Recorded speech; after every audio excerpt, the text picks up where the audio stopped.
చూడొచ్చు. సో ఇప్పుడు ఆ మంత్రివర్గంలో ప్రాతినిధ్యం లేని జిల్లాలు 4 జిల్లాలకు సంబంధించిన డిస్కషన్ అయింది. హైదరాబాద్ నుంచి అమీర్ అలీ ఖాన్ కి అవకాశం ఉంటే మైనారిటీ కోటాలో ఉంటే ఉంటుంది, ఎందుకంటే మైనారిటీ నుంచి ఒకళ్ళు కూడా లేరు కాబట్టి. రంగారెడ్డి నుంచి మనకు మల్రెడ్డి రంగారెడ్డి ఆయన అడుగుతున్నారు, రెడ్డి సామాజిక వర్గం. బట్ పెద్దగా ఆయన పుష్ చేసేవాళ్ళు లేరు. అటు బట్టి విక్రమార్క పుష్ చేయరు, ఉత్తమ్ కుమార్ రెడ్డి పుష్ చేయరు, రేవంత్ రెడ్డి పుష్ చేస్తారు. కానీ సుదర్శన్ రెడ్డి తర్వాత చాయిస్ ఆయన ఉంటారు. సో ఇప్పుడు ఇవి హైదరాబాద్ రంగారెడ్డి. ఇంకా నిజామాబాద్ లో సుదర్శన్ రెడ్డి చాలా గట్టిగా అడుగుతున్నారు. నిజామాబాద్ లో వేరే ఎమ్మెల్యేస్ ఉన్నారు, జుక్కల్ నుంచి లక్ష్మీకాంతరావు వాళ్ళు ఉన్నా సరే పెద్దగా వాళ్ళకి అవకాశం రాకపోవచ్చు, ఫస్ట్ టైం ఎమ్మెల్యేస్ కాబట్టి. సుదర్శన్ రెడ్డి చాలా ముందంజలో ఉన్నారు, చూడాలి మరి అక్కడ నుంచి. ఎందుకంటే మదన్ మోహన్ ఎల్లారెడ్డి నుంచి ఆయన కూడా అడుగుతున్నారు. ఆయన కూడా హైకమాండ్ ద్వారా ప్రయత్నాలు చేసుకుంటున్నారు మదన్ మోహన్. అయితే మదన్ మోహన్ కు బట్టి గాని ఉత్తమ్ గాని సపోర్ట్ చేయొచ్చు ఈ మంత్రి పదవి విషయంలో. ఓకే, సో ఆదిలాబాద్ జిల్లాలో నేను చెప్పినట్టు వివేక్ ప్రేమ్ సాగర్ ఇద్దరు కూడా ఆశిస్తున్నారు. ఇది ఓవరాల్ గా జిల్లాల వైజ్ ఖాళీ ఉన్న జిల్లాలకు సంబంధించి. కానీ ఆల్రెడీ ఎగ్జిస్టింగ్ ఉన్న జిల్లాల నుండి కూడా ఆస్పిరెంట్స్ గట్టిగా అడుగుతున్న జిల్లాలు నల్గొండ జిల్లా నుంచి కోమటిరెడ్డి రాజగోపాల్ రెడ్డి, మునుగోడు శాసనసభ్యుడు. సో ఆయనకు కూడా అష్యూరెన్స్ ఇచ్చారు, సేమ్ వివేక్ వెంకటస్వామి లాగా. మనకు తెలుసు మునుగోడు బై ఎలక్షన్ కూడా బీజేపీలో జాయిన్ అయ్యి ఆయన పోటీ చేశారు. అంత తీవ్రంగా విభేదించి మళ్లీ సరిగ్గా ఎన్నికల సమయంలో పార్టీకి వచ్చారు. అప్పుడు కాంగ్రెస్ పార్టీ అధిష్టానం కోరిక మేరకు బీజేపీ నుంచి కాంగ్రెస్ పార్టీకి జంప్ అయి మునుగోడు నుంచి పోటీ చేసి గెలిచి వచ్చారు. ఆయనకు ఆ సమయంలో మంత్రి పదవి ఇస్తామని చెప్పారు, హామీ ఇచ్చారు. కానీ ఇప్పుడు పర్ఫెక్ట్ అష్యూరెన్స్ లేదు. ఇప్పుడు ఏమంటారంటే చీఫ్ విప్ ఇస్తాము, లేకపోతే మంత్రి పదవి ఇస్తామో లేదో అన్న విధంగా హైకమాండ్ మాట్లాడడంతో ఆయన కొంత ఆగ్రహం వ్యక్తం చేస్తున్నారు. మనం చూసాం 2-3 నెలల క్రితం స్పందన ఆయన స్టేట్మెంట్ ఇచ్చారు, కోమటిరెడ్డి రాజగోపాల్ రెడ్డి. కేసీఆర్ పాలనే బాగా నయం అని కొద్దిమంది అంటున్నారు. కొంచెం ప్రో కేసీఆర్ స్టేట్మెంట్స్ ఇచ్చారు. మొన్న అసెంబ్లీలో కూడా యాదగిరి గుట్ట విషయంలో, టెంపుల్ విషయంలో కేసీఆర్ ను ఆయన పొగిడారు. సో ఒకవేళ మంత్రి పదవి రాకపోతే మాత్రం కోమటిరెడ్డి రాజగోపాల్ రెడ్డి తీవ్ర అసంతృప్తి వ్యక్తం చేసే అవకాశం ఉంది. ఆయన కామ్ గా అయితే కూర్చోడు, మిగతా వాళ్ళ సంగతి ఏమో గానీ మంత్రివర్గంలో చోటు దొరకకపోతే మాత్రం రాజగోపాల్ రెడ్డి రచ్చ క్రియేట్ చేయడం ఖాయం. కాంగ్రెస్ పార్టీలో అసంతృప్తి జ్వాలలు క్రియేట్ చేయడం ఖాయం. అయితే రాజగోపాల్ రెడ్డి, కోమటిరెడ్డి వెంకటరెడ్డి ఇద్దరు కూడా brothers, Komatireddy brothers. Elections Munugode elections వరకు కూడా దాదాపు కలిసి ఉన్నారు. ఈవెన్ మీరు ఆలోచించండి, మునుగోడులో బీజేపీ నుంచి రాజగోపాల్ రెడ్డి పోటీ చేస్తే కోమటిరెడ్డి వెంకటరెడ్డి కాంగ్రెస్ పార్టీలో ఉండి ఆయనకు వ్యతిరేకంగా ప్రచారం చేయలేదు. ఆ మునుగోడు ఎలక్షన్ సమయంలో ఆయన ఆస్ట్రేలియాలో ఇక్కడికి వెళ్ళిపోయినారు. అంత కలిసి ఉన్న బ్రదర్స్ మధ్య, కోమటిరెడ్డి బ్రదర్స్ మధ్య ఇటీవల పడట్లేదు వాళ్ళిద్దరికి. మంత్రివర్గంలోకి రాజగోపాల్ రెడ్డి రాకను వెంకటరెడ్డి స్వాగతించట్లేదు అని చెప్తున్నారు. సో కోమటిరెడ్డి వెంకటరెడ్డి రేవంత్ రెడ్డిని కూడా తీవ్రంగా వ్యతిరేకించారు. రేవంత్ రెడ్డి పీసీసీ అధ్యక్షుడు అయినప్పుడు అని 50 కోట్ల పెట్టి డబ్బులు ఇచ్చి కొనుక్కున్నారని చెప్పి నేను గాంధీ భవన్ కి రానని ఆరోపించారు. 2-3 సంవత్సరాలు ఆ విధంగా అసమ్మతి కంటిన్యూ అయింది. కానీ కరెక్ట్ గా ఎలక్షన్ సమయంలో కొంత ప్యాచప్ అయింది. రేవంత్ రెడ్డిని చీఫ్ మినిస్టర్ గా డిక్లేర్ చేసిన తర్వాత కోమటిరెడ్డి వెంకటరెడ్డి మాత్రం అవుట్ రైట్ గా అటాచ్ అయిపోయారు రేవంత్ రెడ్డితో. ఆయన నాయకత్వాన్ని యాక్సెప్ట్ చేసినట్టుగా చెప్తున్నారు. ఆశ్చర్యకరంగా కోమటిరెడ్డి వెంకటరెడ్డి ఈ మంత్రివర్గంలో తన చాయిస్ తన తమ్ముడు రాజగోపాల్ రెడ్డి కాకుండా బీర్లా ఎలై యాదవ్ కో, ఇక్కడ ఆలేరు ఎమ్మెల్యే ఆయనకో, లేకపోతే ఇంకెవరికో అవకాశం ఇవ్వమని చెప్తున్నారు తప్ప తమ్ముడు కోమటిరెడ్డి రాజగోపాల్ రెడ్డికి అవకాశం ఇవ్వని అడగట్లేదు. మరి ఎందుకో జిల్లాలో తన ప్రాబల్యం తగ్గుతుందనో ఏంటనో. అదే జిల్లాలో ఉన్న ఉత్తమ్ కుమార్ రెడ్డి కూడా రాజగోపాల్ రెడ్డి మంత్రివర్గంలో ఇస్తా అంటే ఆయన యాక్సెప్ట్ చేయరు. నేను ఇంతకుముందు చెప్పినట్టు తన భార్య ఉత్తమ్ పద్మావతి రెడ్డికి ఆమెకు ముగ్గురు రెడ్లు అవుతారన్న కూడా తీసుకురావచ్చు హైకమాండ్ ఒకటే జిల్లా. కానీ Nalgonda is known for Reddy district. Janareddy, Uttam Kumar Reddy, Damodar Reddy మొదటి నుంచి ఉంది కదా చాలా. కోమటిరెడ్డి వెంకటరెడ్డి. సో చాలా హెవీ వెయిట్స్ రెడ్డిస్ ఉన్న జిల్లా నల్గొండ జిల్లా. ఒక విధంగా నల్గొండ జిల్లా కాంగ్రెస్ పార్టీకి చాలా కాలం పాటు ఆక్సిజన్ అందించిన జిల్లా కూడా. మళ్లీ రివైవల్ అయింది కూడా నల్గొండ నుంచే అని మనం చెప్పాల్సి ఉంటుంది. మొన్న 12 సీట్లు 11 సీట్లు కొట్టేశారు. ఒక సూర్యాపేటలో జగదీశ్వర్ రెడ్డి తప్ప అందరూ గెలిచారు కాంగ్రెస్ పార్టీ నుంచి పోటీ చేసిన వాళ్ళు భారీ మెజార్టీలు. కాబట్టి చూడాలి మరి ఇక్కడ హైకమాండ్ డిసిజన్ అల్టిమేట్ గా రాజగోపాల్ రెడ్డి విషయంలో.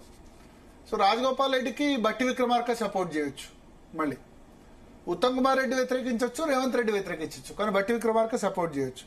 కానీ వెంకటరెడ్డి మాత్రం హార్ట్ఫుల్ గా సపోర్ట్ చేయట్లేదు. సో కోమటిరెడ్డి సోదరుల మధ్య ఐక్యత చెదిరిందా, ఐక్యత ఉందా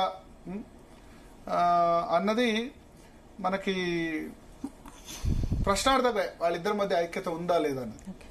ఇంకా అంటే మంత్రివర్గంలో చాలా గట్టిగా అడుగుతోంది మాత్రం మనం ఈయన అని చెప్పొచ్చు, ఎవరు రాజగోపాల్ రెడ్డి అని చెప్పచ్చు. ఇక ఒకళ్ళకి ఖాయంగా కనిపిస్తుంది మనకు, అది మహబూబ్ నగర్ జిల్లా నుంచి వాకిటి శ్రీహరి ముదిరాజ్. ఎందుకంటే ముదిరాజులకు మంత్రి పదవి ఇస్తా అని రేవంత్ రెడ్డి ఒట్టు పెట్టారు. జోగులాంబ అమ్మవారి ఒట్టు, యాదాద్రి అమ్మ దాని మీద ఒట్టు పెట్టారు ఖచ్చితంగా. Mudiraj single highest population Telangana రాష్ట్రంలో.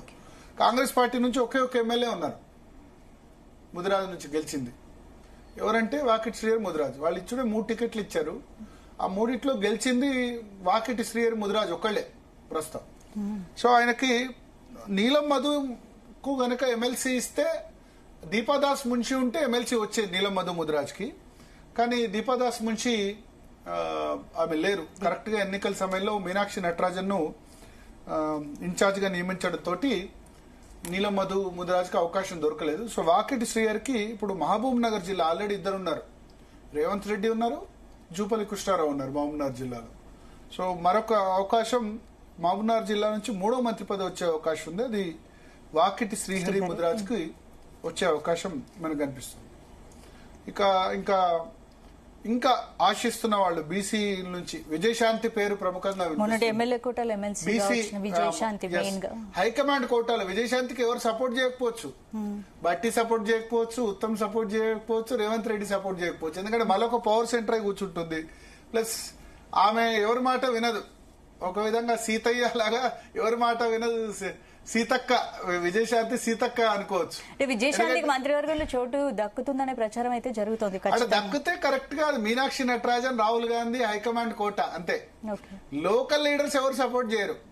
రేవంత్ రెడ్డి ఆమె మంత్రివర్గంలోకి తీసుకోవాలనుకోరు, ఉత్తమ్ బట్టి విక్రమార్క కూడా. ఎందుకంటే వాళ్ళే ఇప్పుడు ఉన్న వాళ్ళే మాకు ప్రాధాన్యత అనుకుంటారు, ఇంకా కొత్తగా మళ్ళీ విజయశాంతిని తీసుకొస్తే ఎట్లా అని వాళ్ళు అనుకునే అవకాశం ఉంది. సో విజయశాంతి కనుక మంత్రి పదవి వస్తే బీసీలు ఇప్పుడు 3కే అవకాశం ఉంది, కొండా సురేఖ, పొన్నం ప్రభాకర్, ఇద్దరు మాత్రమే మనకి 12 మందిలో బీసీ మంత్రులు ఉన్నారు. కాబట్టి కనీసం ఇంకా, ఎందుకంటే 7 ఎమ్మెల్యేలు బీసీ నుంచి సామాజిక వర్గం నుంచి గెలిచారు. సారీ, 2 మాత్రమే బీసీ మంత్రులు ఉన్నారు, కొండా సురేఖ, పొన్నం ప్రభాకర్. సో ఇప్పుడు మనం చూడాలి 3వ మంత్రికి అవకాశం దొరుకుతుందా లేదా అన్నది. 3వ మంత్రి ఖచ్చితంగా ఒక మంత్రి పదవి వేస్తే బీసీకి ఇస్తారు శ్రీహరి ముదిరాజ్కి. అయితే 4వ మంత్రి పదవి అంటే ఇక్కడ విజయశాంతికి వస్తుందా లేదా అన్నది చూడాలి. మిగతా బీసీల్లో ఆది శ్రీనివాస్ కొంచెం అవకాశం ఉంది, మున్నూరు కాపు సామాజిక వర్గం, వేములవాడ నుంచి ఆయన గెలిచారు. మున్నూరు కాపు సంబంధించి ఏకైక వ్యక్తి. అంటే కొండా సురేఖ బై బర్త్ పద్మశాలి, కానీ ఆమె మ్యారేజ్ చేసుకుంది కొండా మురళి మున్నూరు కాపు.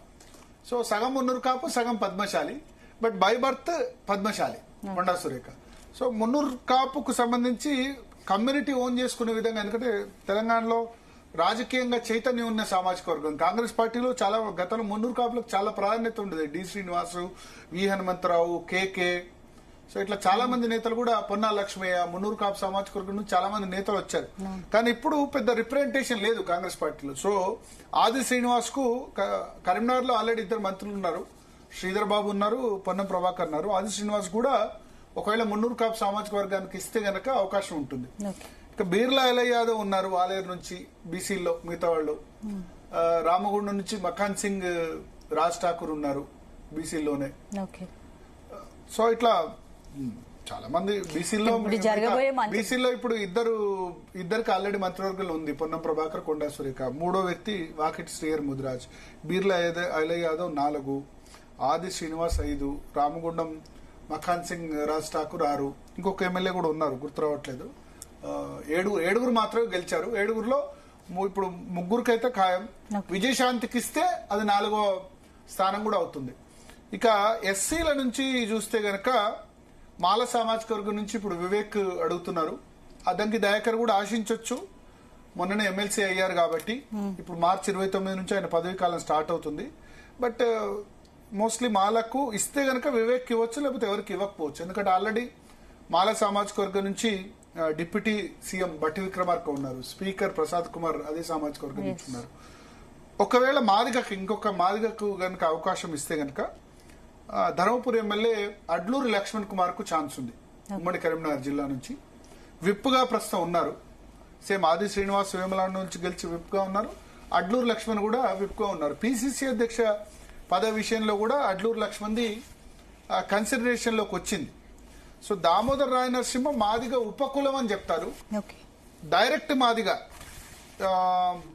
పూర్తిగా ఉపకులం కాకుండా మాదిగ సామాజిక వర్గం నుంచి లక్ష్మణ్కి అవకాశం ఇచ్చే అవకాశం మనకు కనిపిస్తుంది. ఒకవేళ గనక ఎస్సీల నుంచి ఇంకొకళ్ళకి మంత్రివర్గంలో గనక చోటు లభించాలంటే పిసిసి అధ్యక్ష పదవి కూడా అడ్లూరు లక్ష్మణ్ పేరును రేవంత్ రెడ్డి ప్రపోజ్ చేశారు. లక్ష్మణ్కి అడ్వాంటేజ్ ఏంటంటే ఎవరు వ్యతిరేకించారు, ఉత్తమ్ కుమార్ రెడ్డి సపోర్ట్ చేస్తారు. ఎందుకంటే ఫస్ట్ టైం ఆయనే టికెట్ ఇచ్చారు. ఫస్ట్ టైం అంట 2018లో గానీ మొన్న 2023లో గానీ ఉత్తమ్ కుమార్ రెడ్డి అవుట్ రైట్ గా సపోర్ట్ చేశారు టికెట్ విషయంలో. డీసీసీ ప్రెసిడెంట్ గా కూడా ఉత్తమ్ కుమార్ రెడ్డి పిసిసి అధ్యక్షుడిగా ఉన్నప్పుడే నియమించారు. రేవంత్ రెడ్డి కూడా ఆయన సపోర్ట్ చేస్తారు. వివాద రైతులు అందరితో బాగానే ఉంటాడు కాబట్టి సో పెద్దగా వ్యతిరేకత ఉండదు.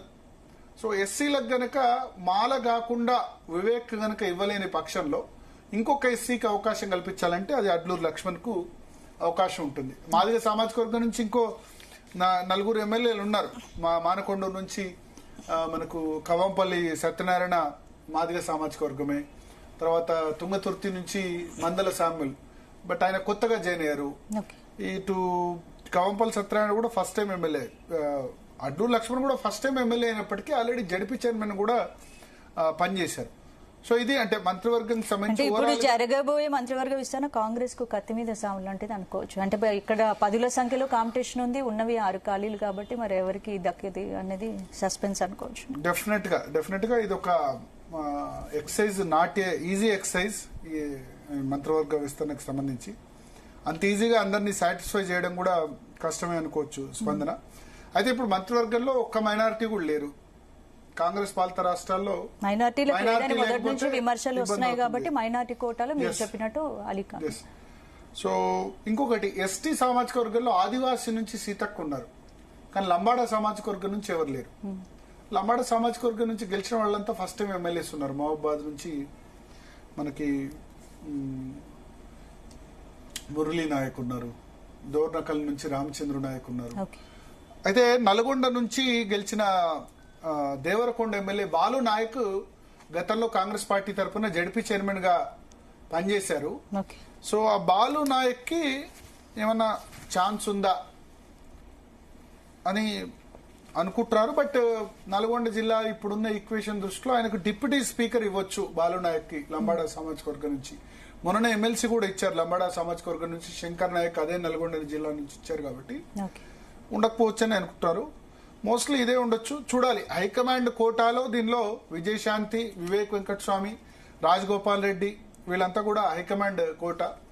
ఇంకా మిగిలినవి రేవంత్ రెడ్డి కోరుకునే వాళ్ళు సుదర్శన్ రెడ్డిని, రేవంత్ రెడ్డి, మల్రెడ్డి రంగారెడ్డిని ఆయన సపోర్ట్ చేయొచ్చు. ఆ తర్వాత Vakiti Srihari Mudiraj there is no choice, ఎందుకంటే వేరే ఎవరు ఆల్టర్నేటివ్ లేరు. ముదిరాజ్ నుంచి ఒకళ్ళకు మంత్రివర్గంలోకి ఇవ్వాలి కాబట్టి ఆయన్ని తీసుకోవచ్చు. విజయశాంతి, రాజగోపాల్ రెడ్డి, వివేక్ ఈ ముగ్గురు విషయంలో అల్టిమేట్ నిర్ణయం మాత్రం కాంగ్రెస్ హైకమాండ్ అని మనం చెప్పుకోవాల్సి ఉంటుంది. మంత్రివర్గ విస్తరణ జరిగితే కాంగ్రెస్ లో ఎలాంటి పరిణామాలు ఏర్పడే అవకాశం? డెఫినెట్ గా అసంతృప్తి అన్నది ఉంటుంది స్పందన. కాంగ్రెస్ లో మంత్రివర్గ విస్తరణ జరిగి ఎవరు అసంతృప్తి వ్యక్తం చేయకపోతే అది పెద్ద వార్త. అంటే ఇప్పుడు మనకు వార్తల్లో మంత్రివర్గ విస్తరణ జరిగి అసంతృప్తి వ్యక్తం చేయకపోతేనే పెద్ద వార్త. అసంతృప్తి వ్యక్తం చేయడం అనేది common. Congress is a much more democratic party. ఇప్పుడున్న రాజకీయ పార్టీలు అన్నిట్లో చాలా డెమోక్రటిక్ పార్టీ. అంతర్గత ప్రజాస్వామ్యం చాలా ఎక్కువ. హైకమాండ్ ని తిడతాం, తగలబెడతాం, అది చేస్తాం, గాంధీ ప్రొటెక్ట్ చేస్తాం, అట్లా చేస్తాం, ఇట్లా చేస్తాం అన్న స్టేట్మెంట్స్ కంపల్సరీ ఖాయం. ఇప్పుడు వాళ్ళని బుజ్జగించడం కూడా ఒక సవాల్ కదా. ఎస్, బుజ్జగించడం కూడా సవాలే. చూడాలి మీనాక్షి నటరాజన్ మరి దానిలో ఎంతవరకు సక్సెస్ అవుతుంది, రేవంత్ రెడ్డి ఎంతవరకు దానిలో సక్సెస్ అవుతారన్నది అయితే ఖచ్చితంగా చూడాలి. సో డెఫినెట్ గా కాంగ్రెస్ లో అయితే కామన్, నేను చెప్పినట్టు మంత్రివర్గ విస్తరణ జరిగితే అందులో అసంతృప్తి లేకుండా ఒక్క నాయకుడు కూడా బయట స్టేట్మెంట్ ఇవ్వకపోతే అదే పెద్ద వార్త. ఇస్తే కామనే, రొటీన్. రైట్ భరత్, ఇక నెక్స్ట్ టాపిక్ డిస్కస్ చేసే ముందు DNA